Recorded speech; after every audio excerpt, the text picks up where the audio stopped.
Hello again, it's Lola here from Stitched Up. Time for part 3 of our online embroidery series. So today we're going to be looking at decoration and we're going to get straight into it.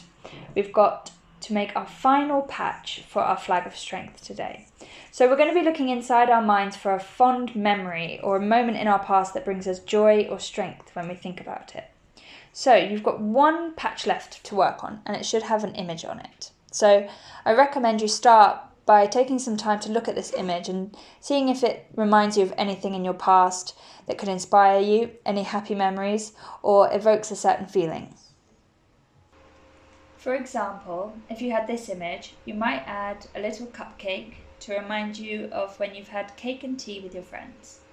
Or if you had this one, you might decorate the grass with some flowers and the tree with some more plants to remind you of when you were in the countryside having a picnic. Or this cold room, you might add some bunting to remind you of a party you went to.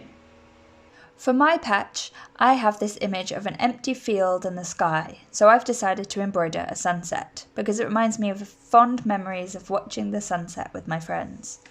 When making your patch, remember to have fun with it. By now you've made 2 patches and done a fair bit of embroidery, so trust yourself. Try and create an image that really tells a story and creates a narrative so that people who see your work are taken on a journey. Remember that colour holds a lot of power, especially when added to a black and white image, so think about how you can use that in an interesting way to really help your design pop. Thank you for joining me for another online workshop today. I hope you feel excited to get on with this episode's task.